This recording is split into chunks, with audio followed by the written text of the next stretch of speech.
As crianças pensam em concreto. Isto temos que ter muito presente. As crianças não abstraem, concretizam.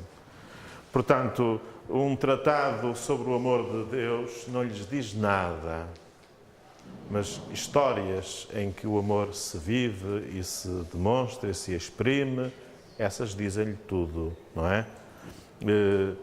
Naturalmente não entendem o que é a graça, mas relatos em que Deus aparece cheio de bondade e de ternura, isso elas entendem. Portanto, estamos a ver, pensam em concreto. Pois as crianças são de tenra idade. Muitas coisas que nos são familiares são para elas desconhecidas, estão a experimentá-las pela primeira vez. Portanto, estão a abrir os olhos para elas e nós, por vezes, damos as coisas por adquiridas, por óbvias, e elas estão pela primeira vez a contactar com elas. E por isso, naturalmente, não serão capazes de as interpretar à primeira, terão de ser ajudadas. As crianças querem crescer, querem ser grandes.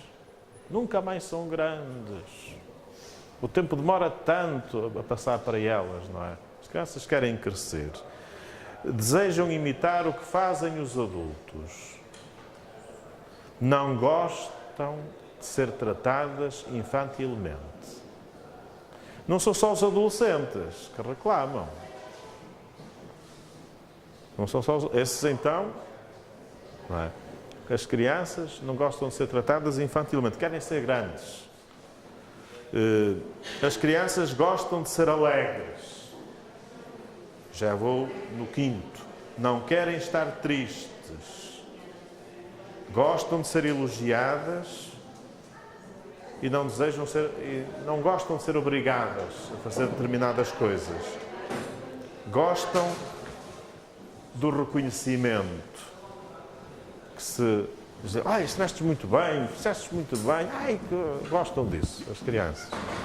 Naturalmente, às vezes, têm precisam ser corrigidas, mas temos que ter essa atitude com elas. Só as podemos corrigir começando por elogiá-las. Começando por elogiá-las.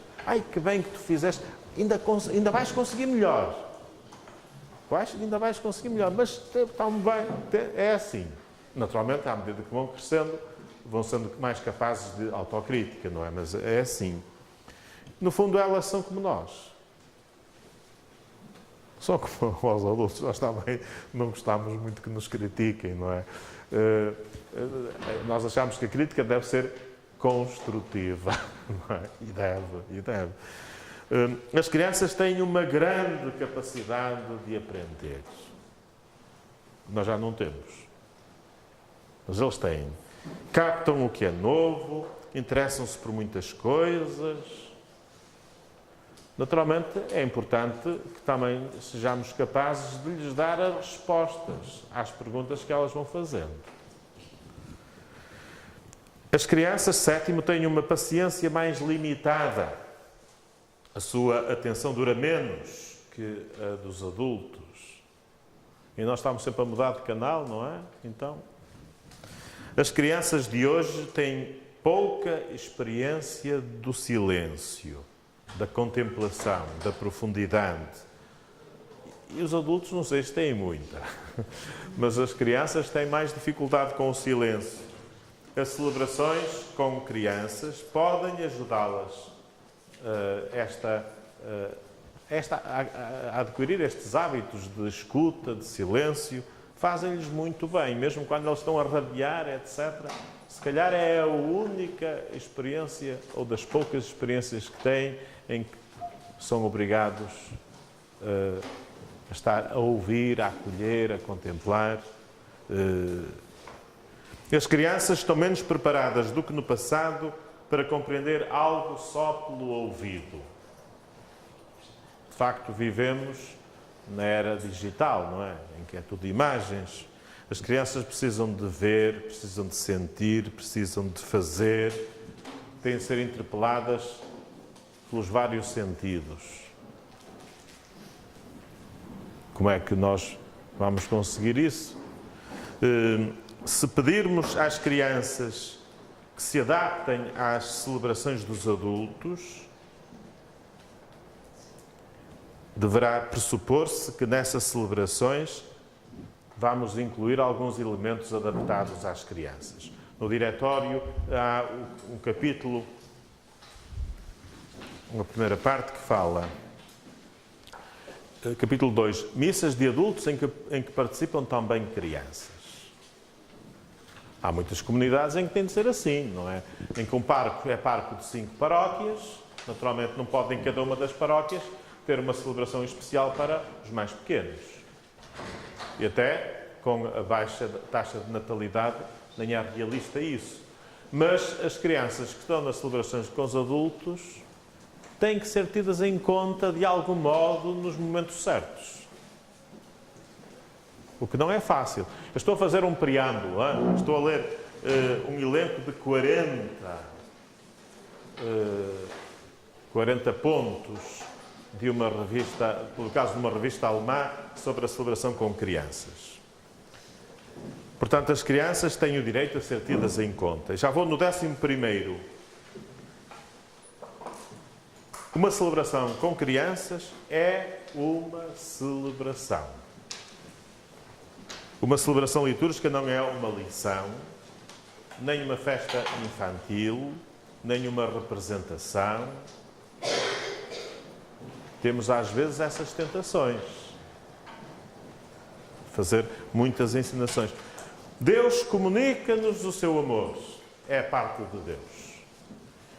Nós louvamos a Deus. É a nossa parte. O essencial é isso. E uma celebração é isso.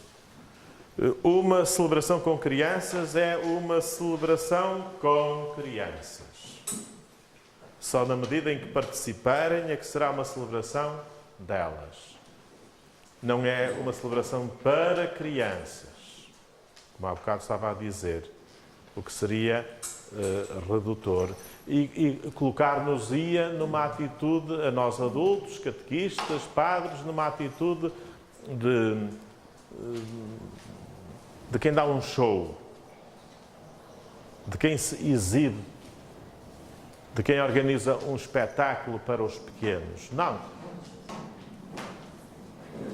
É uma celebração com crianças em que estão adultos que também são celebrantes. Os adultos não são vigilantes. Naturalmente estão atentos. Há crianças que são muito irrequietas, precisam ter um adulto ao lado, não é? Nós conhecemos nos nossos grupos, eu vejo nas celebrações. Mas os adultos que estão na missa com crianças não têm que ir depois a outra missa para estarem na missa deles. Estão a celebrar. Naturalmente, com uma atenção um bocadinho periférica, as senhoras são mais capazes disso do que os homens. São? É a nossa diferença, é verdade. Atenção um bocadinho periférica para apoiar. Mas é uma celebração com crianças. Também não é uma celebração de crianças. Isso não existe. O que existe é o povo de Deus que celebra. Velhinhos e criancinhas ainda com ao colo, e é este povo de Deus que é o sujeito da ação litúrgica. É o corpo místico de Cristo que celebra. Não há uma celebração de crianças como não há uma celebração de velhos. Como não há uma celebração de patrões e uma celebração de operários. Como não há uma de universitários e uma de analfabetas. Não. Isso não existe. A Assembleia, desse ponto de vista, é una. Pronto, não é uma celebração de crianças, não é uma celebração para crianças, é uma celebração com crianças. As celebrações com crianças frequentemente correm o risco de ser mais ensino do que celebração. Portanto, não se trata tanto de proporcionar, de ensinar algo, mas de exprimir a bondade de Deus no louvor, na ação de graças, na súplica. Já vou no 14. Nas celebrações com crianças, e o mesmo se diga das outras, das celebrações com adolescentes, com jovens, com adultos, há muitas vezes a tentação do moralismo. continuamente, portanto, o Papa Francisco diz que andamos com uma cara de vinagre, não é? Cara de vinagre. Continuamente estamos a resingar, a dizer que eles se portam mal, que fazem isto e aquilo, e que... Pronto. As advertências contínuas nessa era, acabam por desfocar a celebração e correm o risco de degradá-la mesmo, de estragá-la.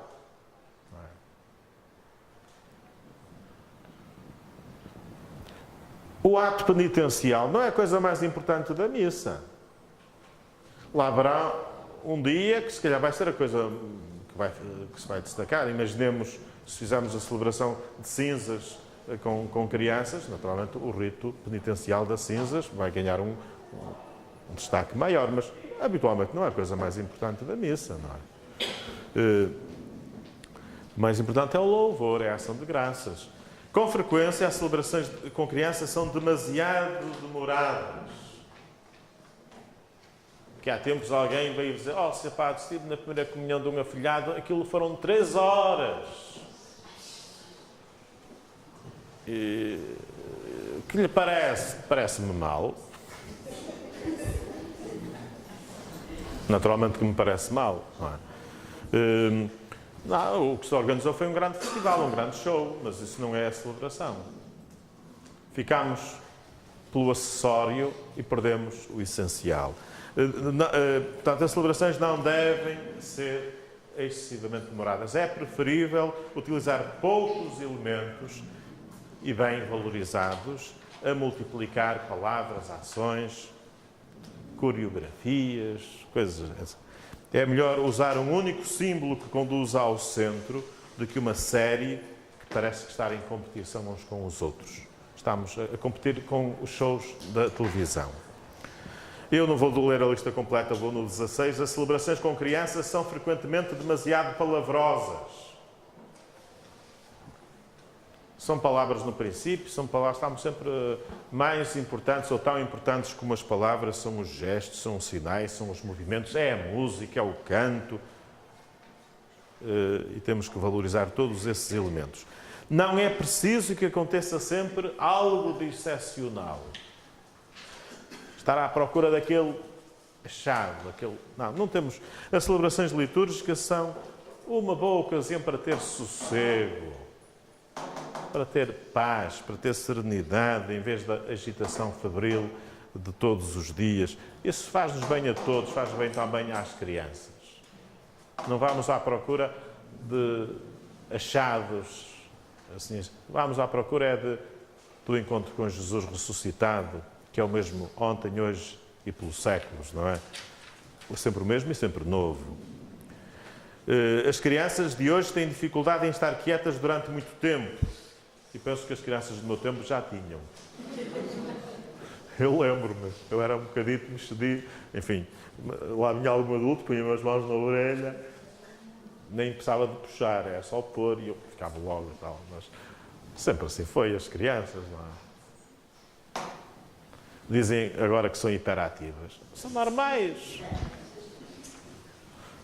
Amanhã haverá aqueles casos em que há aí uma hiperatividade patológica, admito, não é? Quem sou eu para discordar dos diagnósticos sábios? Mas às vezes há uma precipitação nesses diagnósticos e andam as crianças medicadas e supermedicadas.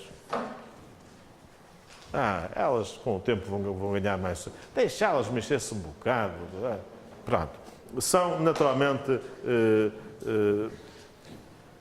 são o que são crianças, e por isso há que valorizar, se calhar, alguns elementos. Uma procissão, uma mudança de posição, porventura até alguma mímica que se faça em algum momento, a acompanhar algum cântico, não me repugna. Portanto, é respeitar essa natureza das crianças. Se isso as ajudar, se isso as distrair, é mau. Se isso as ajudar, naturalmente, que pode ser positivo. As celebrações com crianças não devem ser infantis. Elas notam logo quando são tomadas a sério ou não. As celebrações com crianças não têm que ser muito diferentes das dos adultos. As regras básicas da liturgia são as mesmas.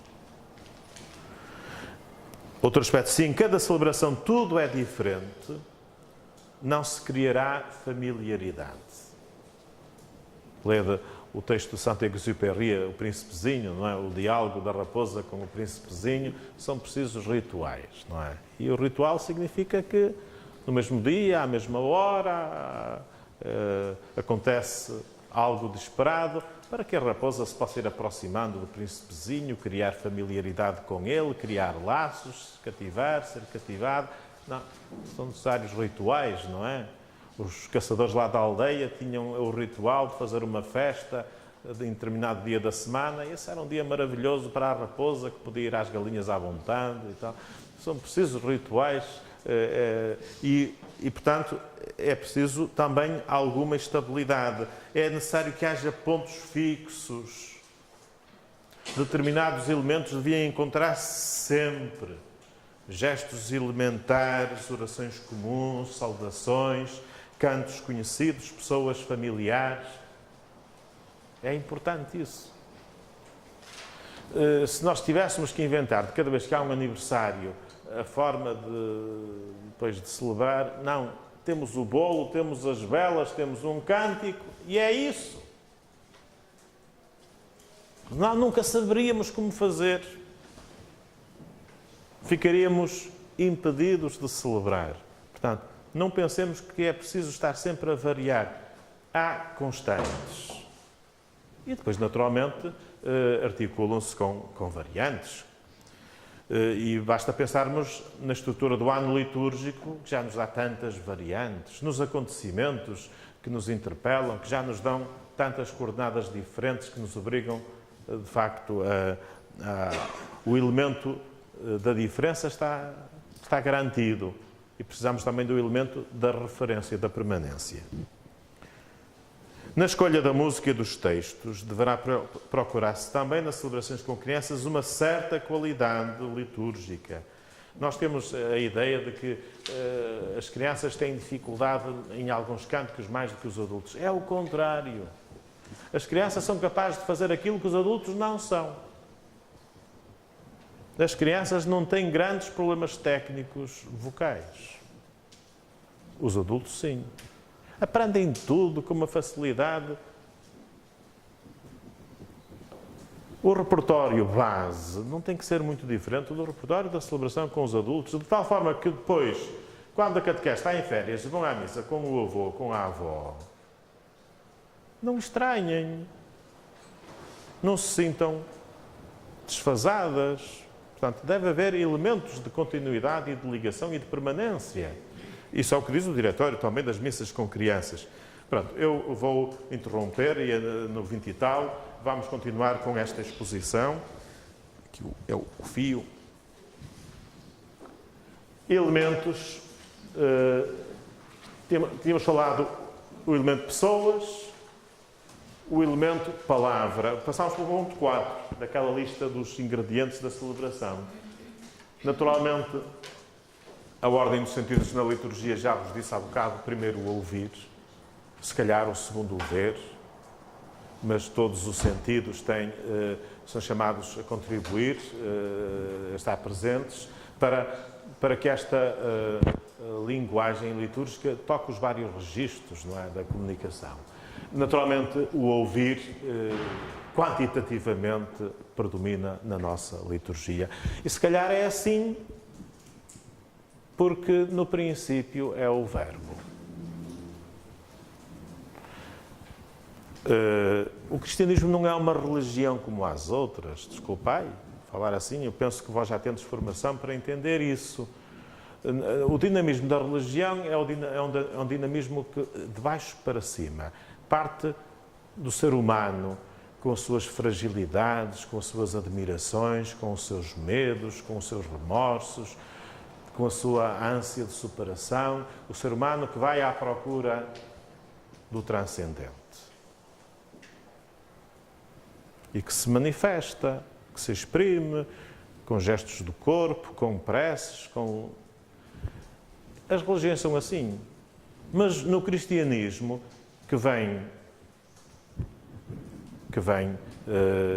que nasce da história do povo santo, não é? Que vem da história da salvação, no início não estão as iniciativas humanas, os gestos humanos, os sentimentos humanos, as emoções humanas, não está, isto não está no princípio. No princípio está uma iniciativa divina. Deus que chama Abraão, Deus que faz o seu povo, Deus que se revela a Moisés. No princípio está esta iniciativa livre de Deus. O cristianismo começa pela revelação.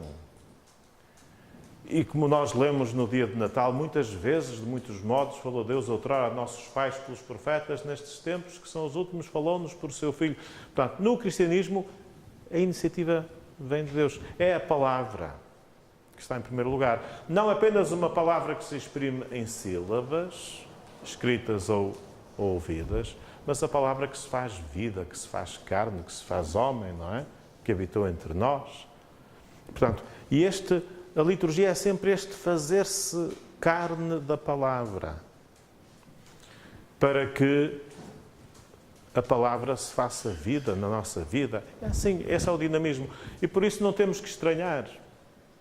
Naturalmente, não é uma palavra desencarnada. E por isso vêm os outros sentidos todos. A visão, o olfato, o tato. Muito importante o tato na liturgia. Mas a palavra está, logicamente, no princípio. É mais importante. Na liturgia temos a palavra que vem do alto, a palavra de Deus para o homem, naturalmente através das mediações ministeriais e simbólicas, o livro, o evangeliário, o ambão, são sinais dessa transcendência. O leitor, não é? A palavra proclamada. E há na liturgia a palavra que vai das profundezas para o Altíssimo. Os nossos louvores, as nossas súplicas, as nossas orações, os nossos cânticos. Há este cruzar-se, este movimento de cima para baixo e de baixo para cima, este diálogo permanente. Na celebração, o canto tem uma importância muito grande. Eu pus ali, entre aspas, parte integrante da liturgia solene, entre aspas. Porque o que é liturgia solene? Dizem-me, catequistas, o que é uma liturgia solene?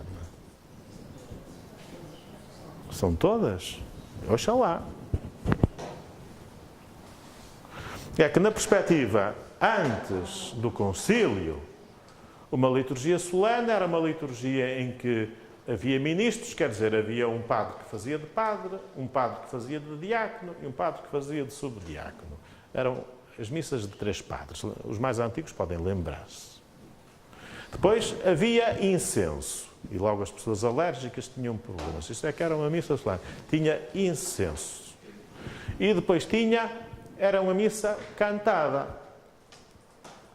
Mas cantada com os cânticos próprios em latim. Não é cantar durante a missa, como nós agora fazemos, era cantar a missa. Naturalmente, a língua litúrgica oficial era o latim, era em latim. Portanto, uma missa solene era uma missa em que o canto tinha lugar. O padre podia não ter muito jeito para cantar, mas tinha de entoar Gloria in excelsis Deo. E o coro lá cantava. E o padre lia no missal, porque o padre tinha que ler no missal aquilo que o coro cantava. E quando chegava ao fim do Glória, sentava-se à espera que o coro acabasse. Sentava-se nos mochitos que havia, não era propriamente na cadeira presidencial. Hoje já não vos lembrais nada disso, não é? Eu estou a ficar muito velho. Eu ainda me lembro disso. Pronto. O subdiácono, que era um padre, normalmente a fazer, a desempenhar o ministério, lia a epístola, cantava a epístola, o diácono cantava o evangelho, o canto fazia parte da liturgia solene. Na perspectiva do Concílio Vaticano II e da reforma litúrgica, missa solene é aquela em que todos fazem aquilo e só o que devem fazer. Ministros ou simples fiéis. Em que, portanto, há os ministros necessários, há leitores, há acólitos, em que nada se omite daquilo que está previsto. Se faz tudo o que está previsto, como está previsto. E que se canta aquilo que é de cantar. E que se canta aquilo que é de cantar. Portanto, uma celebração solene é uma celebração participada. Verdadeira, viva, autêntica. Isso é que é uma liturgia. Uma liturgia solene é uma liturgia em que se canta. Por isso, com os anjos e os santos, proclamamos a vossa glória, cantando numa só voz. Santo, santo, santo. Um hino tem de ser cantado. Já viram no estádio, antes de um jogo de futebol, quando, no momento do hino, o pessoal todo a dizer: heróis do mar, nação valente e imortal, levantai-vos hoje. Não dá. O hino tem de ser cantado. Sim. Aquilo que é de cantar, canta-se. Aquilo que é de proclamar, proclama-se. Portanto, em que se dá a verdade expressiva aos diferentes atos de palavra. Isso é que é uma liturgia solene. O canto faz naturalmente parte. E nas celebrações com crianças é muito importante o canto. Aqui o diretório fala da importância do canto e da música, nos números 30 e seguintes. Diz aqui: o canto tem sempre lugar importante em todas as celebrações. É particularmente necessário fomentá-lo nas missas celebradas com as crianças, atendendo à especial atração delas pela música. As crianças são especialmente atraídas pela música. Reconhece-se isso. Quando for possível, as crianças cantarão as aclamações, em vez de as recitar, sobretudo as que estão previstas na oração eucarística.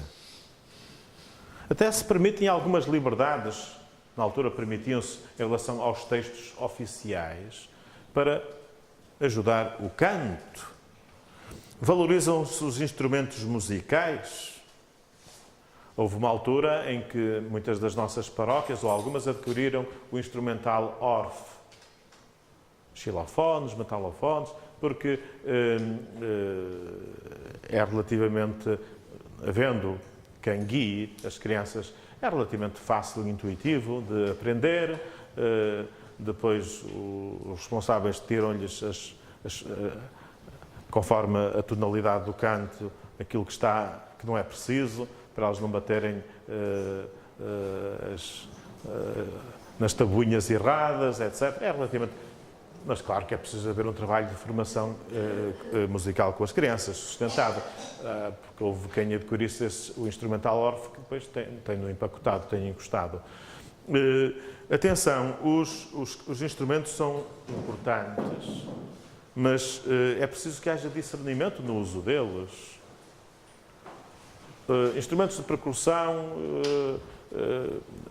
vou a celebrações em que os instrumentos de percussão batem o ritmo do princípio ao fim em todos os cantos, tanto vale ser o salmo responsorial como a aclamação Aleluia, é a mesma coisa. Não, nitidamente há aí falta de formação musical. Já não digo de formação litúrgica, de formação musical, de critério musical. Não é a mesma coisa. Mas os cânticos ajudam. Diz aqui: haverá muito cuidado em não deixar que a música prevaleça sobre o canto. Isto é, que a parte instrumental prevaleça sobre a vocal. O melhor instrumento são as vozes das crianças. É tão belo. E às vezes elas são forçadas a gritar. E perde-se aquela beleza das suas vozes transparentes, cristalinas. Portanto, deve haver aqui alguma cautela neste. Também o silêncio. Diz o número 37, também nas missas com crianças deve ser observado na devida altura o silêncio como parte integrante da celebração, para não dar lugar excessivo à atividade exterior, pois também as crianças são verdadeiramente capazes, à sua maneira, de meditar. Mas precisam de uma formação progressiva, para aprenderem conforme os diversos momentos, a entrarem dentro de si e a meditar brevemente ou a louvar e a rezar a Deus no seu coração. Não é a mesma coisa fazer um silêncio no fim da homilia ou fazer o silêncio a seguir à comunhão, ou fazer uma breve pausa. No início, imaginemos que se vai fazer o ato penitencial e o sacerdote diz: mas vamos nos preparar para o encontro com Jesus, às vezes nós portámos-nos mal, fazemos coisas que ele fica triste, vamos pensar nessas coisas que às vezes fazemos para pedir perdão. E então fazemos uma pausa. Não pode ser o silêncio de uma comunidade de monjas carmelitas. Não pode, porque as crianças não são monjas carmelitas. Mas uma pausa, elas são capazes de fazer. E se quem está à frente delas tiver uma atitude de interiorização, elas reproduzem. É espantoso. Eu, às vezes, faço alguma coisa e, de repente, olho para e vejo que eles estão a fazer o que eu faço. É intuitivo.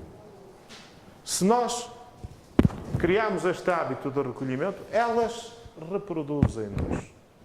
Claro que depois não posso ficar muito tempo nessa atitude, porque elas começam a mexer-se, a olhar para o lado e a distrair-se.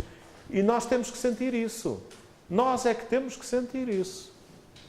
Sentir o tempo delas. E depois vamos trabalhando isso. As crianças são capazes de silêncio. Isso digo-vos que são. Mas não se chega lá logo no primeiro dia. Mas fazem um caminho. Eu, quando comecei a celebrar a missa com crianças na paróquia onde eu estou, a princípio era muito difícil haver um momento de pausa. Porquê? Porque vinham de uma experiência em que o celebrante daquela Eucaristia nunca se sabia quem era. Hoje era um, amanhã era outro, depois era outro. Não havia continuidade, não havia estabilidade na relação e, por isso, faltavam essas referências constantes de que eu falava há bocado, lendo aquela série de pontos da revista alemã. As crianças são capazes de verdadeiro recolhimento. Avançando. Gestos, atitudes. Este é um elemento que nós deveríamos, se calhar, valorizar mais nas celebrações com crianças.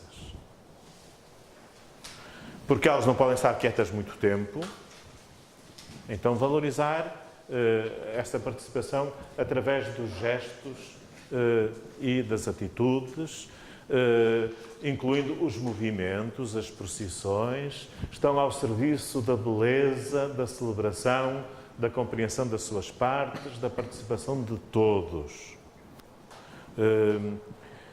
A disciplina na Igreja, eu digo às vezes, não é uma disciplina militar.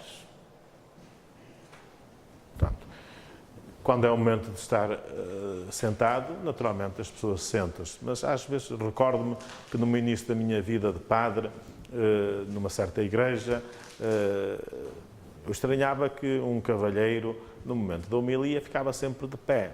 Houve uma altura em que me estranhei, ficava sempre de pé. E ele de vez em quando dizia: bem, agora vamos ouvir a palavra de Deus, podemos nos sentar, mas ele não fazia caso, continuava de pé. Eu devo ter insistido um bocadinho mais do que devia, porque em determinado dia veio ter comigo uma senhora e disse: ó, Sr. Padre, desculpe, mas com a sua insistência para as pessoas se sentarem na homilia, o meu marido deixou de vir à missa comigo. Mas deixou de vir à missa consigo porque é que ele tem um problema, ele tem um furúnculo, ele não se pode sentar a não ser com uma almofada especial. E começou a sentir-se mal. E o que é que lhe devemos de fazer? Se calhar insistir demais. Eu disse: olha, peço desculpa, diga-lhe que venha, que não vou voltar a insistir. E quando insistir, ele já sabe que não é para ele. Já sabe que não é para ele. Há tempos um diácono andava com um problema no joelho e disse: ó, Sr. Padre, eu não vou poder estar consigo no altar. Porquê? Porque eu agora não posso ajoelhar, tenho um problema no joelho. Eu disse-lhe: Pronto, não pode ajoelhar, não ajoelha, não deve ajoelhar. Está numa atitude de respeito. Um dia qualquer explicar às pessoas. Entretanto, esse diácono já voltou a poder ajoelhar. Faz as inclinações no momento certo.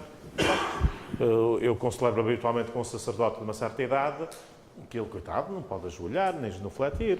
Não genuflete, não ajoelha.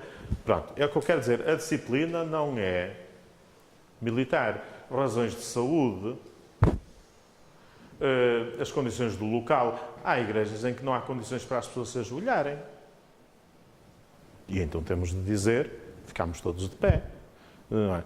Portanto, mas devia haver, na medida do possível, unidade. De tal forma que quando nós vemos alguém que não respeita essa unidade, temos de pensar, tem os seus motivos. Tem razões que não são da minha conta. Mas o princípio, a regra, deve ser da unidade da celebração. Porque ajuda a entender o sentido das várias partes. Estamos sentados para escutar a palavra de Deus. Podemos-nos eventualmente sentar depois da comunhão, podemos, não é que devamos, podemos, se for dada essa indicação, para um momento de recolhimento e de louvor. Estamos de pé, é a atitude mais importante da celebração, é a atitude de pé. Estamos de pé para, quando nos reunimos para ouvir o Evangelho, para as orações presidenciais, para os momentos de oração, vamos de pé, incluindo a grande oração eucarística, com exceção, depois daquele momento em que somos convidados a ajoelhar. Respeitar este dinamismo, este São Geral do Missal Romano explica, é que eu pus o livrinho, está aqui, explica muito bem os vários momentos, as várias atitudes da celebração no capítulo 2, nos números 42 e 43. Está muito explicitado. Mas há outros gestos que se fazem, o sinal da cruz, a genuflexão, a vénia, bater com a mão no peito. Portanto, estes gestos ajudam, de facto, a viver a celebração de uma forma mais atenta. A oração eucarística primeira, eu dou um exemplo, chamado cânon romano. Habitualmente nós evitamos essa oração eucarística primeira na missa com crianças, porque é mais longa e tem, se calhar, um vocabulário mais distante daquele com que as crianças estão familiarizadas. Mas a verdade é que a oração eucarística primeira tem uma gestualidade lá pelo meio e tem, inclusive, a possibilidade de ir introduzindo lá pelo meio uns amém, que se calhar se torna mais fácil para as crianças do que a oração eucarística terceira, que é muito mais breve. Porque a oração eucarística primeira tem a possibilidade de, pelo meio, meter uns por Cristo Nosso Senhor, amém. Tem um momento em que o sacerdote se inclina e faz uma oração inclinada, em que faz um sinal da cruz, em que tem um gesto logo no princípio. Tem uma gestualidade distribuída que permite o manter a atenção, se calhar mais contínuo. Tem o bater do peito também a nós pecadores. Estes elementos da gestualidade são muito importantes. E eu já fiz a experiência, porventura com a missa, na missa com crianças, o problema maior é a linguagem. A oração eucarística tem uma linguagem mais hierática, não é? A primeira. Mas se calhar é mais acessível às crianças, sobretudo se introduzirmos aqueles amém que vêm lá pelo meio e os pusermos a cantar essa aclamação, do que algumas das outras orações eucarísticas normais da celebração. Temos sempre o recurso às orações eucarísticas da missa com crianças. Avançando, há as procissões. Valorizar a participação na procissão da comunhão, naturalmente. Eu há bocado dei o exemplo da procissão de entrada. Creio que também se fala aqui das procissões. No número 34, a entrada processional das crianças com o sacerdote celebrante pode ajudar a perceber melhor que a comunidade se constitui nesse momento. Claro que eu, com umas centenas de crianças, não posso fazer a entrada processional com as crianças. Mas a maior parte das paróquias tem menos de 100 crianças. E não é impossível pensar-se nisso. É uma questão do espaço, porque isso obriga a uma concentração e obriga a uma disciplina de horas. A participação de algumas crianças na procissão com o evangeliário. Vão 2 velas. Podem ir 2 crianças a levar as velas. A procissão das crianças com o cálice e os dons nas ofrendas exprime de modo mais sensível o valor e o sentido da preparação dos dons. Uma procissão de comunhão bem organizada favorece o sentido da piedade das crianças, os movimentos. Portanto, estão aqui também considerados. Então, ritos iniciais. Agora vamos começar a ser mais rápidos. Sublinho, em primeiro lugar, o caráter dos ritos iniciais. Diz a Instrução Geral do Mensal Romano, são exórdio, introdução, preparação. O conjunto deles. Portanto, canto, procissão, veneração do altar, saudação, munição, ato penitencial, quíria, glória, oração coleta. No seu conjunto, eles são exórdio, isto é, são a abertura. O abrir da celebração. Portanto, um sinal forte de que começou algo de diferente daquilo que nós fazemos no dia-a-dia. Portanto, introdução. Estes ritos devem conduzir para o interior. Agarrar pela mão nos membros da Assembleia e levá-los para dentro. É o que quer dizer introdução. Vimos alguém vem visitar-nos, nós vamos à porta e, ora, entre, faz favor. É isto de introdução. No seu conjunto, estes ritos têm esta função. E preparação.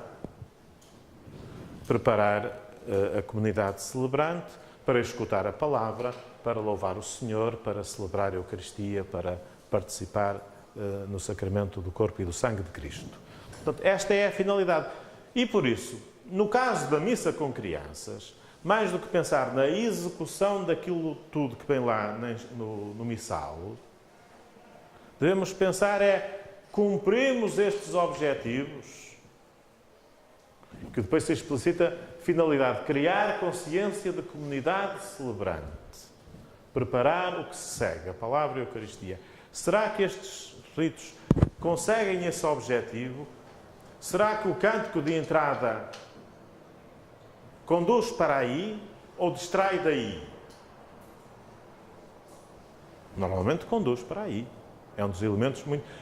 Então, esta função de abertura, que é dada no teatro pelas pancadinhas de Molière, na ópera mesmo, com aquele trecho instrumental à abertura, essa função de abertura, o cântico de entrada, normalmente, que acompanha a procissão, em que o padre não entra sozinho, pode não entrar com as crianças todas, mas pode entrar com um bom grupo de acólitos, e se calhar com algumas crianças, podem não ser as crianças todas, mas pode ser, este ano é um grupo do 3º ano, este domingo, e no próximo é um grupo do 4º, e no próximo é um grupo do 5º, que vem.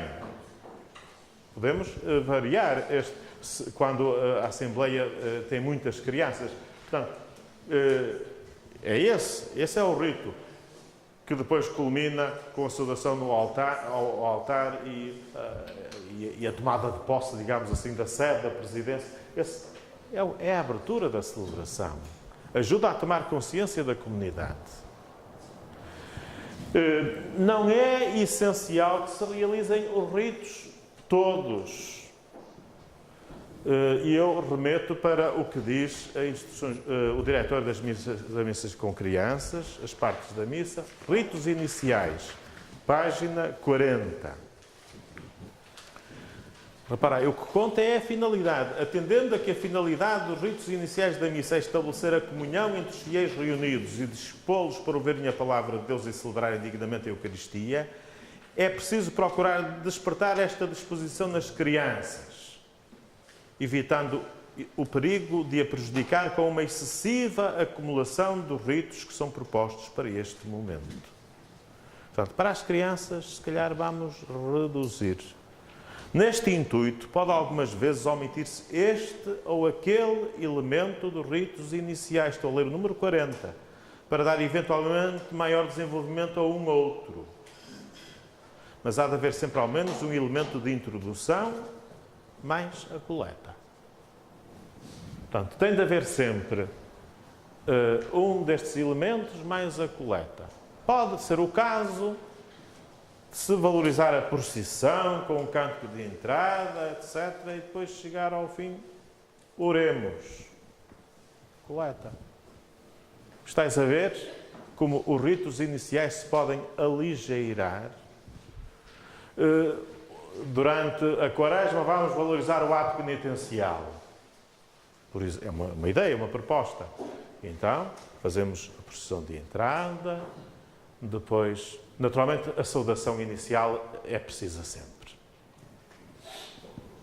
A saudação que conclui este rito de abertura da procissão de entrada. Em nome do Pai, do Filho e do Espírito Santo, o Senhor esteja convosco. E depois, a seguir, vamos na Quaresma valorizar o ato penitencial. Se calhar rezarmos a confissão devagarinho, conforme está prevista a forma A do ato penitencial do missal. O missal tem 3 modalidades do ato penitencial. Se calhar durante o tempo de Natal e Epifania, se calhar passamos à frente do ato penitencial e vamos valorizar o Glória.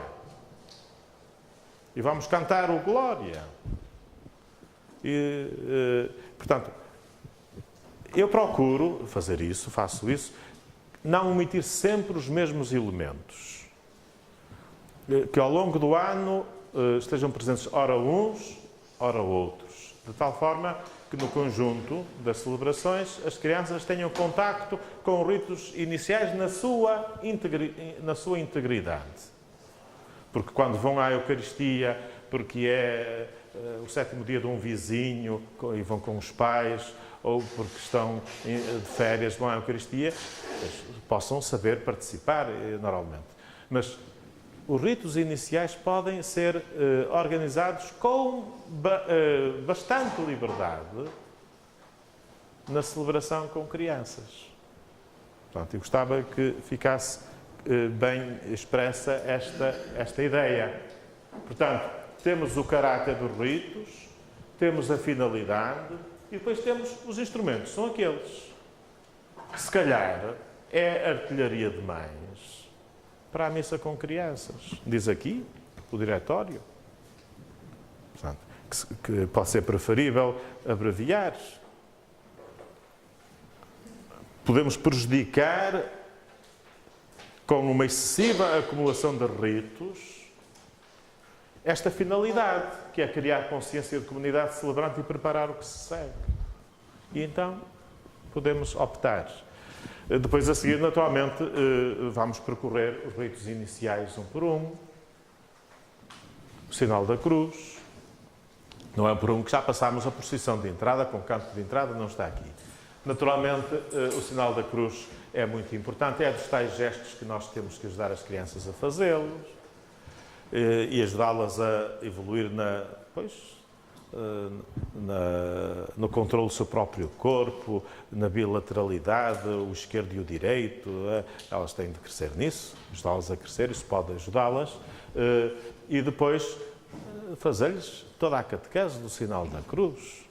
Lembrar-lhes a primeira vez que o sinal da cruz foi traçado sobre elas, quando foram levadas ao batismo, e o sacerdote lhes traçou o sinal da cruz na testa, dizendo: filhinho, é com muita alegria que a comunidade cristã te recebe, e ensinou eu ter sinal com o sinal da cruz. Se calhar já antes a mamãe e o papá fizeram esse sinal na testa do menino, não é? E depois fazer a pedagogia deste sinal da cruz, que é uma confissão de fé permanente no amor de Deus para connosco, manifestado na cruz de Cristo, e memória do dia do nosso batismo, em que fomos batizados em nome do Pai, do Filho e do Espírito Santo. Portanto, no início da celebração eucarística, este gesto é uma preciosidade. um autor espanhol, um biblista, Alonso Checa, ele comparava este sinal da cruz no início da missa ao pórtico da glória da Catedral de Santiago. Quem é que nunca foi a Santiago de Compostela? Temos de ir. A Santiago, quem nunca foi? Se alguém nunca foi, tem de ir. Porque daqui de Portugal lá é como ir a Fátima. Quem é que nunca foi a Fátima? Certamente vamos mais vezes a Fátima do que a Santiago. Eu, pelo menos, vou mais vezes a Fátima. Mas também ir a Santiago. O pórtico da glória, nós não podemos entrar por aquela catedral sem parar um bocadinho naquele pórtico da glória. Só se tivermos perdido completamente a sensibilidade. O mesmo se diga do sinal da cruz, no início da celebração. Com o Amém da Assembleia, creio que Cristo está no meio de nós, tenho a certeza, é o que diz o Amém. A saudação exprime a presença da graça, a comunhão em Deus e com os irmãos.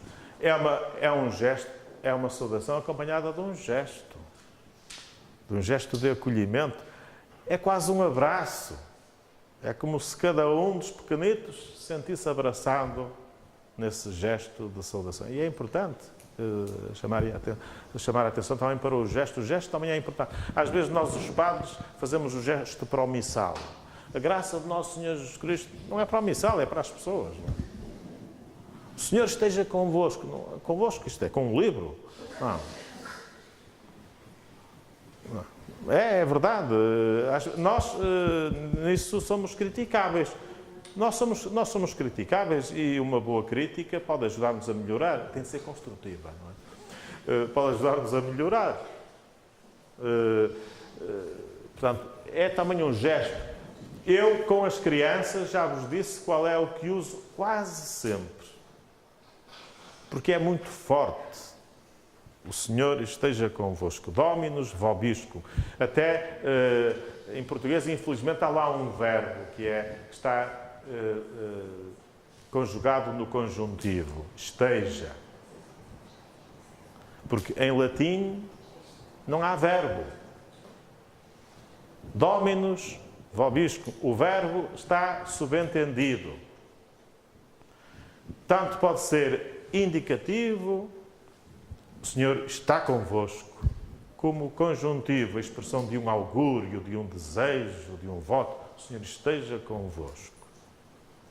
Mas eu penso que é mais indicativo do que conjuntivo, porque a liturgia foi buscar essa saudação à Bíblia. E encontramos essa saudação, por exemplo, na saudação a Maria. Ave, alegra-te, ó cheia de graça, o Senhor está contigo. Ho Kyrios metasu, em grego. Ho Kyrios, o Senhor metasu, contigo. Também não tem lá este, não tem verbo nenhum. O Senhor contigo. Ou na saudação, sei lá, a Gedeão. O Senhor está contigo, valente guerreiro. Está comigo? Então, porque é que nos acontecem estas desgraças todas que estão a acontecer? Lá no livro dos Juízes. É um episódio curioso. O Senhor está contigo. Portanto, o sacerdote reconhece a presença de Cristo na comunidade reunida. E no latim há uma reciprocidade. A comunidade reunida reconhece a presença de Cristo na pessoa daquele que preside.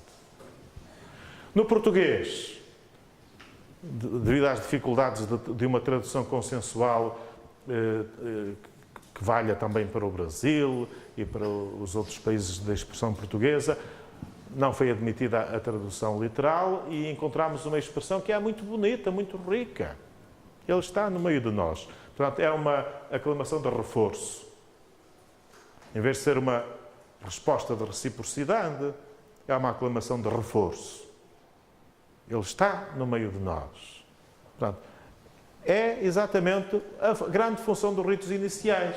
É estabelecer a consciência de uma comunidade reunida na presença do Senhor. Portanto, esta saudação é muito boa. Quero dizer que não se podem usar as outras, podem usar-se todas. Mas eu gosto de uma certa constância, de uma certa permanência. Há coisas que eu repito sempre, há outras coisas que eu vario mais.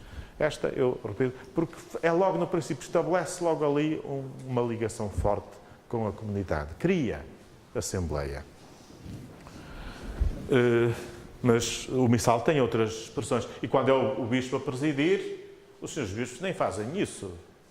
Mas o que está previsto é que quando é o bispo a presidir, a saudação é: a paz esteja convosco. Bendito seja Deus que nos reuniu no amor de Cristo. Os senhores bispos não usam, penso eu, porque a Assembleia não está habituada e não sabe como responder. Imagino que será por isso. Mas o bispo é visto aqui quase como o ícone vivo do ressuscitado. O ressuscitado que aparece na reunião dos discípulos, é este o encontro com o ressuscitado. Na Eucaristia é sempre o encontro com o ressuscitado. E o bispo é o ícone do ressuscitado, o ícone vivo. E então, assim como Cristo disse, a paz esteja convosco, o bispo é esta a saudação que usa, que está previsto no missal para ser usada pelo bispo. A paz esteja convosco. Bendito seja Deus que nos reuniu no amor de Cristo, é a resposta. Depois há, no momento da paz, a paz do Senhor esteja sempre convosco, o amor de Cristo nos uniu, mas há algum perigo de confusão, digamos assim. Avançando, o ato penitencial, andei muito depressa, é o convite a refletir sobre a vida, a pedir perdão a Deus pelos pecados cometidos, verificando se porventura haverá culpas graves que requeram a celebração do sacramento da reconciliação antes de aceder à mesa da comunhão. Se calhar isto é muito denso para as crianças, mas para nós é evidentemente que somos chamados a isso. Eu apenas sublinho um aspecto que não está aqui. O missal apresenta 3 modos de fazer o ato penitencial. E nós, na mesa com crianças, podemos fazer nenhum. O ato penitencial não é o mais importante da missa. Haverá dias e tempos em que fazemos o ato penitencial com todos os S's e com tudo. Mas haverá dias em que não. É o dinamismo dos ritos iniciais que conta. Pronto. Mas na celebração, se fizermos o ato penitencial, estão previstas 3 modalidades. Uma primeira, em que após o convite ao reconhecimento de que somos pecadores, a comunidade recita em conjunto uma fórmula de confissão geral. Confesso a Deus Todo-Poderoso. Juntamente com o Presidente, todos recitam esta fórmula geral de confissão. É muito rica, que deve ser trabalhada, que até devemos ensinar às crianças, sobretudo no 3º ano, quando se preparam para a primeira celebração da reconciliação, que elas já aprenderam pela participação na missa. E depois termina com uma oração de absolvição. Deus Todo-Poderoso, tenha compaixão de nós, que não é a absolvição do sacramento da reconciliação, mas é uma oração de absolvição. Segunda forma, proposta no missal, é a recitação alternada de versículos de Salmo. Tende compaixão de nós, Senhor, porque somos pecadores. Manifestai, Senhor, a vossa misericórdia e dai-nos a vossa salvação.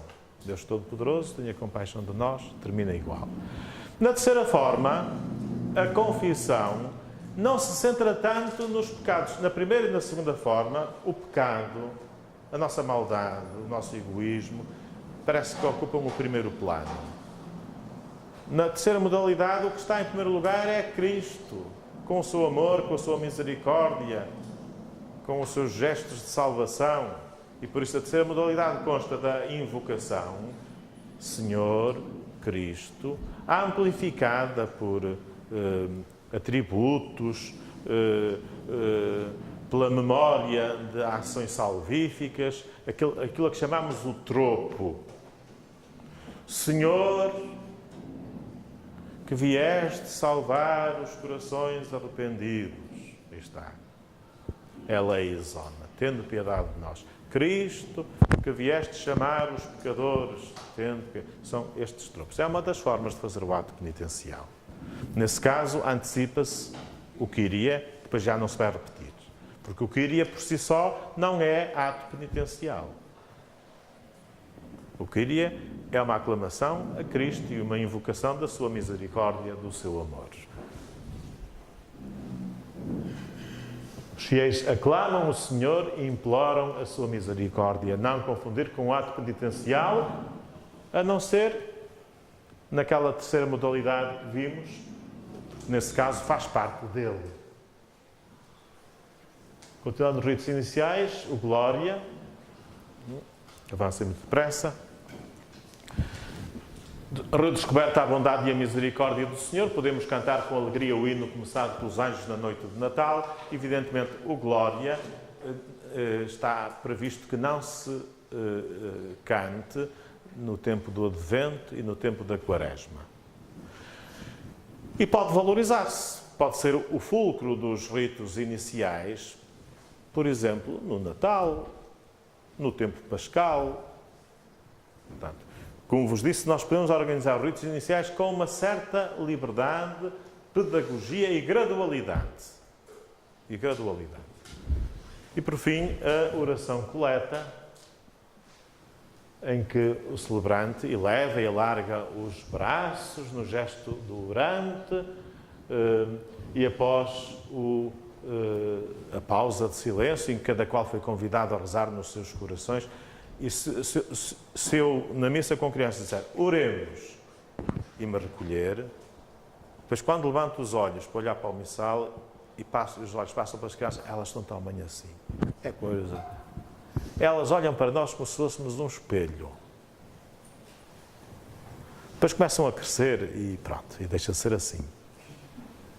Perdem naturalidade. Começamos a pensar na figura que fazemos. Não tem nada a ver uma homilia com crianças da primeira comunhão de uma homilia com crianças adolescentes da profissão de fé. Não tem nada a ver. As crianças participam espontaneamente. Levantam a mão, querem participar. Os adolescentes começam, não sei, a ter receio de se expor. Isso faz parte das psicologias, não é? Pronto, mas ainda não estamos nesse momento. Por isso, aquele convite, oremos, não é um pró forma. É para, de facto, rezarmos no nosso coração. E depois a oração reúne. É coleta. Portanto, colige, compendia, sumaria. Na oração da Igreja, a oração de todos, não é? A oração coleta. Como sabeis, a oração coleta varia conforme o domingo, conforme o dia, conforme a festa. Portanto, é uma das orações que se encontram no missal. Há outros modos de começar, como refiro aí. Por exemplo, em Sexta-feira Santa, não é missa, é uma celebração diferente, mas a entrada é em silêncio. Chegando ao altar, o sacerdote prostra-se por terra e depois a celebração começa sem saudação. Começa logo com o oremos. A primeira coisa que se ouve em Sexta-feira Santa, depois do silêncio, mas esse silêncio é uma grande abertura. Quando é vivido, é uma grande abertura esse silêncio. A primeira coisa que se ouve é oremos. E aquela oração prevista, oração coleta, e logo a palavra. Não é? Portanto, não se começa sempre da mesma forma. Em Ramos, a comunidade reuniu-se, se possível, noutro lugar. Foi feita a proclamação do Evangelho, da entrada de Jesus em Jerusalém, foi feita a benção dos ramos, e depois vai-se em procissão. Entra-se na igreja, com as crianças que gostam muito dessas procissões, e quando estão todos no seu lugar, vai-se cantando glória, honra e louvor, Hosanna, ao Filho de David. Quando estão todos no lugar, é logo oremos, coleta. E segue-se o Evangelho. Portanto, quando há um funeral antes, e vem-se, faz o levantamento, e houve a procissão para a igreja, começa num casamento, os ritos iniciais fazem-se de outra forma, quando há um sacramento antes, quando uma comunidade reza a liturgia das horas e integra a liturgia das horas na celebração da Eucaristia, começa-se de outra maneira. Portanto, há variadas formas e, no nosso caso, o diretório da missa com crianças abre-nos um leque de possibilidades muito grande em relação aos ritos iniciais.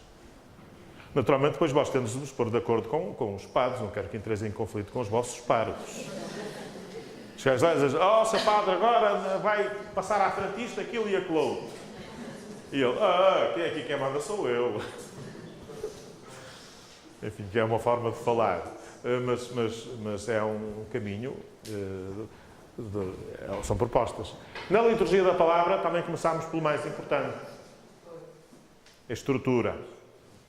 Portanto, temos um grande diálogo. Temos um grande diálogo à esquerda. Deus fala-nos, a comunidade acolhe a palavra de Deus e responde-lhe. Compromete-se com ela. Digamos que há ali aquela câmara de eco, aquele círculo onde se encontra e faz ressonância a palavra de Deus e a nossa resposta. Esse é, pensemos na estrutura do domingo. Deus fala-nos, primeira leitura. A comunidade acolhe e responde, o salmo responsorial. E responde a Deus com a palavra de Deus, o salmo. Deus fala, segunda leitura. A comunidade acolhe e responde. A aclamação ao Evangelho. Deus fala o Evangelho, homilia, a comunidade responde, compromete-se, profissão de fé, oração universal. O ritmo é sempre este, não é? De modo que a estrutura da liturgia da palavra, primeira leitura, salmo, segunda leitura, Evangelho, a alternância dos anos A, B e C, tudo isso são instrumentos, são meios ao serviço desta finalidade. Procurar encontrar um ritmo sereno, nada precipitado. Terminou a oração. Por nosso Senhor Jesus Cristo, vosso Filho, que é Deus convosco, unidade do Espírito Santo. Amém. Leitura da primeira epístola. Calma. Espera aí, deixa que primeiro nos vamos sentar, vamos tirar o catarro. E por isso, eu, por exemplo, recomendo aos leitores para não se porem em movimento antes de o amém ter soado. Porque às vezes termina o amém e já está a leitura. Não é aí que temos que ganhar tempo. Porque estamos a perdê-lo. A comunidade senta-se, entretanto o leitor caminha, vai toma posse, digamos, da mesa da palavra, ocupa o seu lugar na mesa da palavra, olha para a comunidade, está tudo na expectativa. Então é aí que vai começar a leitura. Mas enquanto não se criou esse clima de expectativa, de receptividade, e termina o leitor e vai cantar o salmista, o salmo, e às vezes há crianças que cantam muito bem, é preciso trabalhar com elas, ensaiá-las, e dar tempo, sai, encontra-se com o salmista, se calhar fazíamos em conjunto uma reverência ao altar ou ao sacerdote, conforme o lugar, conforme a igreja, o espaço, e o salmista vai, entretanto o órgão vai entoando, o organista vai entoando a melodia, vai insinuando a melodia do salmo, e o salmista chega e canta. Tudo isto sem precipitação, porque é necessário criar o clima de escuta da palavra. Proclamar corretamente as leituras. Atenção, em relação às crianças, muitas vezes a estrutura do ambão esconde-as. E parece que estamos a ter ali uma leitura em voz off. Naturalmente, primeiro ouvir, mas o ver também é importante. E então, se a criança vai proclamar uma leitura devidamente preparada, é necessário que haja alguma forma de a tornar visível.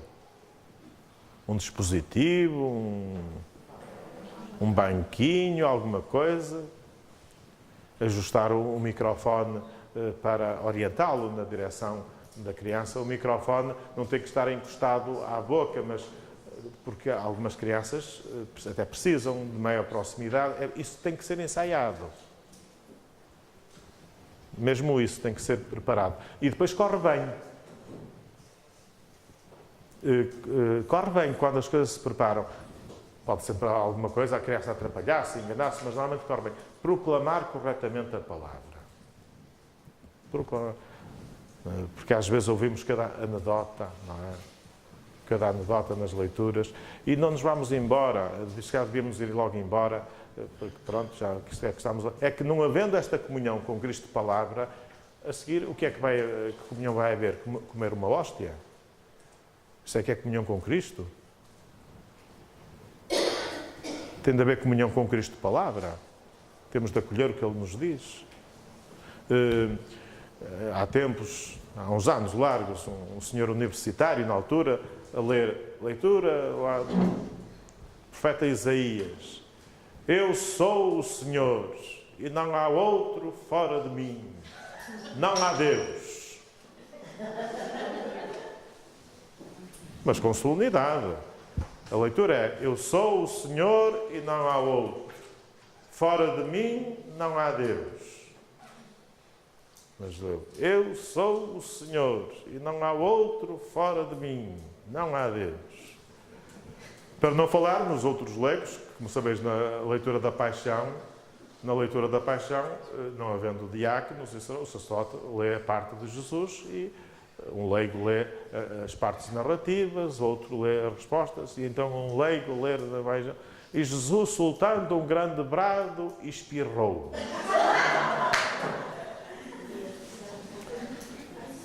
É um momento em que não dá muito para rir, não é? É o momento em que, pelo contrário, devia haver uma pausa de silêncio e todos deviam genufletir. E depois continua. E o centurião, ao ver Jesus a espirrar daquela maneira, exclamou: na verdade, olhai, anedotas destas, nesta igreja ou naquela, existem. Domingo sim, domingo não. Ou domingo sim, só muda o sítio. Existe. Por isso, preparar cuidadosamente a leitura. Portanto, os sinais de respeito ao livro.